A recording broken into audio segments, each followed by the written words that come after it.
Bon matin, mes amours, on fait des semis encore aujourd'hui. Là, je vais vous montrer comment les faire, parce que des fois, j'oublie qu'il y en a qui n'ont jamais jardiné. Donc, le matériel que ça vous prend, dans le fond, c'est des semences, premièrement, de la terre à semis, un plateau de plantation ou des contenants que vous avez récupérés. L'important, c'est qu'il y ait des trous dans le fond, OK? Ça, c'est parfait là, pour faire des plantations. C'était des plateaux des contenants de prunes que j'avais gardés. Souvent, les contenants de légumes, de salade, tout ça, c'est excellent parce qu'il y a des trous et on peut fermer le couvert pendant la germination. Ce qui est important, c'est d'avoir un plateau en dessous pour recueillir l'eau. J'ai besoin d'un contenant que je vais mettre ma terre, puis je vais la tremper. Je veux l'humidifier avant de la mettre dans mes plateaux. Donc, je vous montre ça. Un contenant pour mettre ma terre dans le fond, dans mon plateau. Puis c'est tout. C'est pas plus compliqué que ça. Je vous reviens une fois que j'ai humidifié ma terre. Donc, j'ai humecté ma terre. Un bon indice, c'est que quand vous la pressez dans votre main, elle se tient, mais elle ne dégouline pas. Dans le fond, il ne faut pas que ça dégouline, là, que ça soit tout mouillé. Elle est humidifiée. Car on voit, on presse, mais elle est humide, mais elle se défait encore, puis c'est pas trop détrempé, là. Donc, on met ça dans notre, comme je dis, travailler juste avec une main. On prend notre plateau, notre pot, et on remplit. On prend notre main comme ça et on remplit. Tiens, moi, je travaille avec mes mains. J'aime ça, travailler la terre. OK, je ne mets pas de gants parce que pour moi, travailler la terre, c'est un pur bonheur. Oui, c'est vrai, il faut se laver les ongles avec une brosse après, mais c'est pas grave. Donc, on remplit ça. On remplit chaque alvéole, puis je vous reviens. Une fois que nos alvéoles sont pratiquement toutes remplies, quand c'est humide, ça va bien, ça se nettoie bien, on prend notre plateau avec nos deux mains et, là je ne peux pas le faire, on tape 2 fois sur la table. Là, je ne peux pas prendre mon plateau, je vais le faire, parce que quand on va le taper, regarde, il était plein et tout à coup, la terre s'est tapée. Fait qu'en la tapant 2 fois, pas trop taper non plus pour pas que les racines aient de la difficulté à faire leur place, mais juste taper, toc, toc, 2 fois, au moins. Puis vous allez voir, regarde, il y en a qui étaient pas mal pleins, ça n'a pas trop bougé, mais c'est vrai que je l'ai fait sur le côté, là. Mais je le tape puis je reviens. Bon, on laisse dans le fond tomber notre plateau 2 fois sur la table. Et vous allez voir, nos alvéoles vont se compacter. Puis on sait où est-ce qu'il en manque. Fait que là, je vais prendre de la terre sec qui me reste, puis je vais en rajouter. Et j'ai rempli mes 2 contenants de plastique, à peu près 2 pouces, ouais, 2 pouces de terre. On n'a pas besoin de plus, là, fait que dépensez pas de terre pour rien. On la tape, on la tape avec nos mains. Puis là, ça, je vais planter mes poireaux là-dedans. Je vais le planter à la volée parce que j'en veux au moins, je sais pas, une centaine. Donc, tu sais, ils peuvent être tous collés parce qu'à la fin, quand on va les récolter, on les détache. Le portefeuille à mon main. On les détache, puis une à une, là. Fait que on n'a pas besoin d'alvéoles. Dans un contenant comme ça, ça va faire le travail. Fait que je vous reviens, je rajoute un peu de terre. Un petit détail pour rajouter la terre de surface. Souvent, je vais prendre un petit tamis comme ça. Oups! Il faudrait que je filme qu'est-ce que je fais. Je le remplis pas trop plein. Et là, oups! Vous voyez, je vais remplir le manquant parce que dans la terre de semis, il y a des motons. Des grumeaux. Bon. Et pour la surface, on veut que ce soit le plus doux possible. Je ne sais pas comment dire ça, là. Fait que je remplis ça, puis je vous reviens. Donc, mes alvéoles sont bien remplies. J'ai nettoyé avec un essuie-tout, là, mais mon contour un peu. Et j'ai oublié de vous dire, je prends, moi, pour identifier mes semences, c'est super important, mon Dymo. J'appelle ça un Dymo, dans le temps, la marque était Dymo, une étiqueteuse, en français, je pense. Et sinon, vous pouvez prendre des bâtonnets de popsicle, vous coupez des petits morceaux de plastique, mais c'est important d'identifier pour se souvenir c'est quoi qu'on a planté. Avec les années, on finit qu'on sait c'est quoi, mais c'est pas grave. La variété toujours. Fait qu'on va commencer avec nos épinards Giant Winter. Tu vois, moi, c'est des semences de l'année passée, bio. Donc, quand on regarde notre étiquette, vous voyez le premier petit rond, ceux qui ne savent pas, c'est écrit 1,5 cm. Ça, c'est la profondeur de la semence. Pour d'autres sachets, j'ai regardé comme celui-là, je l'avais acheté. Vous allez le voir d'une façon différente. Tu vois, profondeur de semence, 1/2 pouce. Donc, c'est important de respecter la profondeur de la semence. Ça, c'est primordial pour avoir un bon résultat. Donc, ce que je prends, attendez-moi une seconde, je vais aller le chercher. Donc, vous prenez un crayon. Habituellement, je prends un crayon de bois, j'en avais pas. Et vous, avec une règle.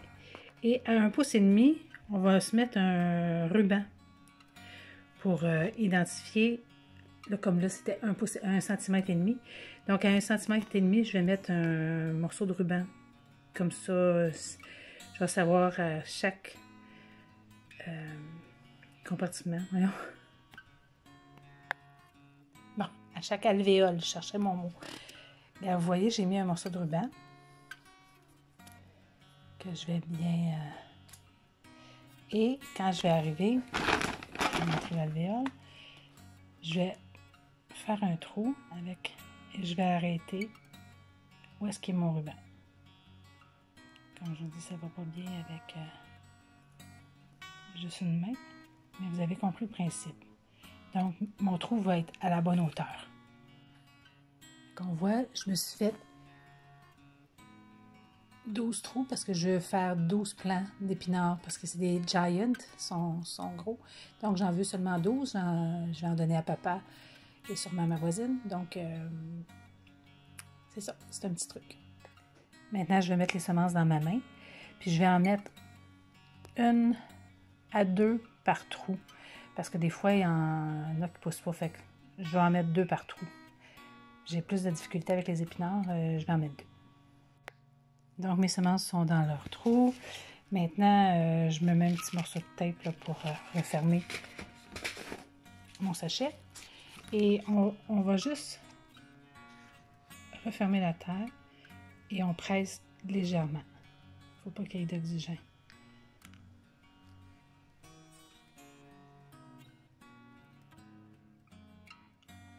Ensuite, je vais prendre mon Dymo et je vais étiqueter. Donc, on a étiqueté nos 2 rangées. On le fait à mesure parce qu'on peut être dérangé pendant le processus puis on ne se souviendra pas ce qu'on a fait. Donc, aussitôt qu'on a fini, mettons nos 2 ou nos 4 rangées, on étiquette. On va passer à nos épinards fraises. Ils sont décoratifs en même temps, super beau. Fiez-vous pas parce que c'est un épinard. Tu vois, il y en a un qui est à 1,5 cm. Lui est à 5 mm. Donc, il faut vraiment regarder la profondeur. 5 mm, c'est à peine un petit trou. Là. Mais quand on le fait d'avance, on a juste à mettre nos semences dedans. Puis, on continue. Si vous regardez, vous ne voyez peut-être pas, mais les semences d'épinards fraises sont vraiment petites, quasiment comme un grain de poivre. Donc, c'est sûr que je vais essayer d'en mettre 2 par alvéole, parce que pour être sûr que j'en ai mieux, on ne les voit pas bien, tu sais, si on les a mis quand on les a mis dedans. Donc, j'ai étiqueté mes rangées. Comme là, j'ai 4 rangées d'épinards fraises, parce que je les trouve jolies, puis je vais m'en servir côté ornemental, probablement aussi, pas juste pour manger.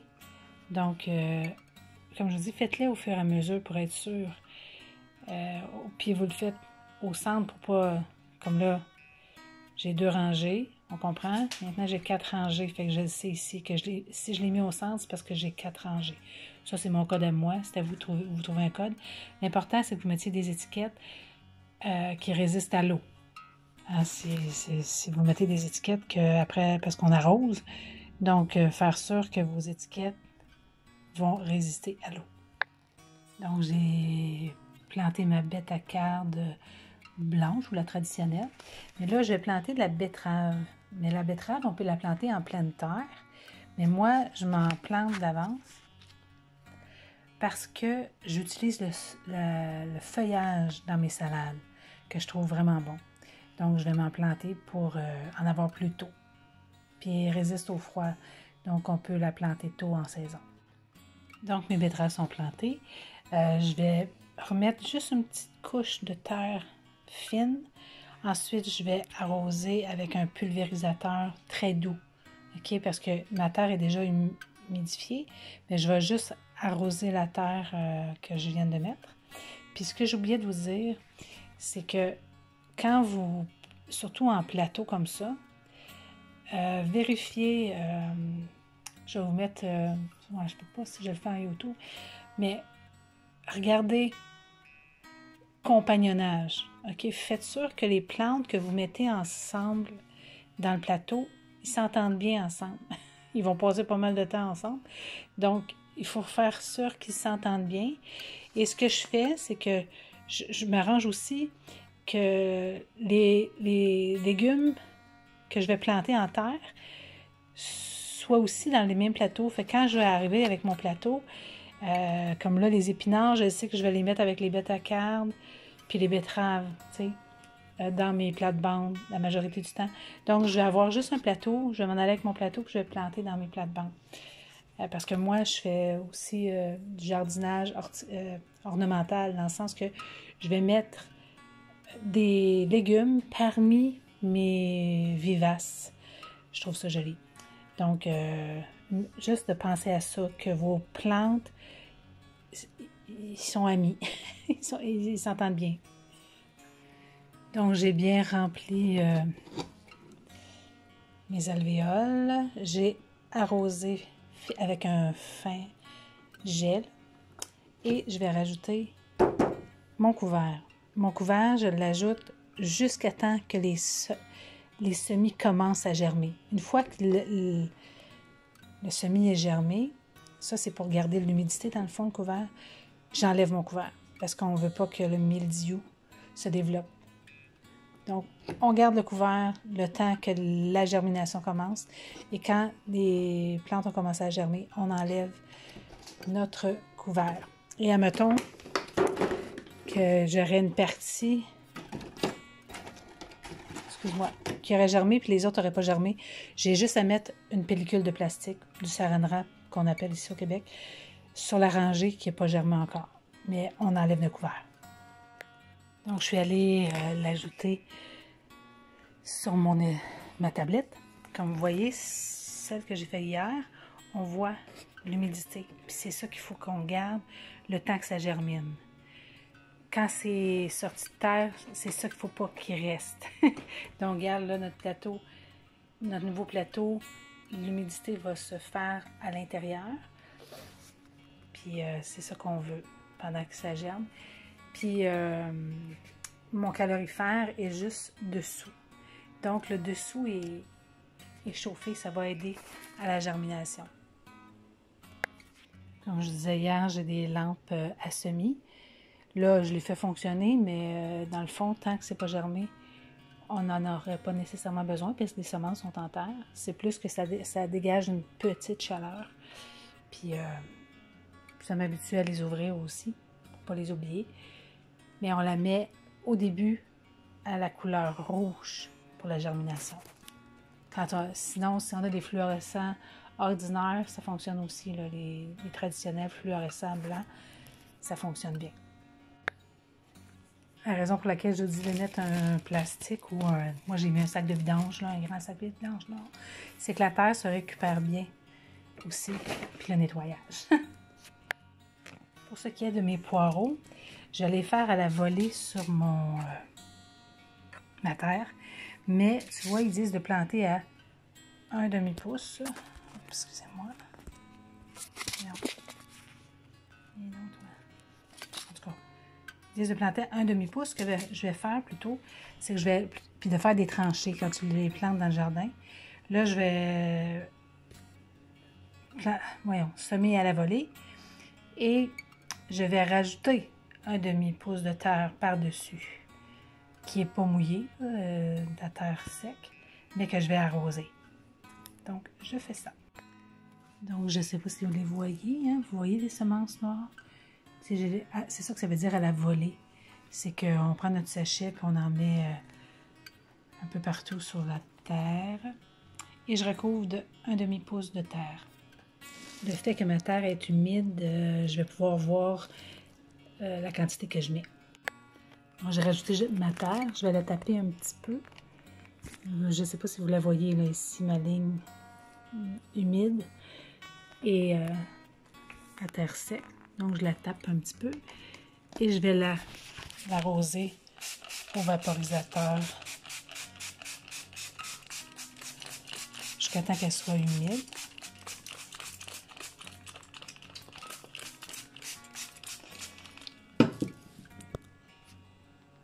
Et on continue. Donc, c'est pour ça qu'on se garde de l'espace, tu vois. Je me garde de l'espace dans mon contenant aussi, parce que si je pourrais rajouter de la terre, je ne veux pas déborder. Et une bonne façon de vérifier si je suis due pour arroser, c'est au poids. On va soulever notre contenant et on ne veut pas que ce soit trop pesant. Si on voit que c'est trop pesant, ça veut dire qu'il y a trop d'eau. Il ne faut pas que ce soit complètement détrempé. Il faut juste que notre terre soit humide. Donc, on soulève notre pot et on fait sûr que vous allez le sentir. Quand il devient léger, c'est que notre terre est vraiment sec. Il ne faut pas arriver là. Donc, on ferme notre contenant. On ferme nos 2 contenants. Et on place ça avec le restant de nos légumes. Bien sûr, on n'oublie pas d'identifier. Pour terminer, je vais me faire plaisir, je vais me planter des fleurs. C'est une vivace, des marguerites. J'avais un pot de champignons d'environ 2 pouces de haut. Donc, il me restait de la terre juste pour mon pot. J'ai planté mes semences. Quand tu vois, ça dit combien de millimètres? 1/8 de pouce. C'est pas bien. Oups. 1/8 de pouce. Donc, je fais juste flatter comme ça. 1/8 de pouce, là, c'est pas beaucoup. Je fais un petit trou de rien. J'arrose ça. Je mets un saran wrap, une pellicule plastique. On pulvérise.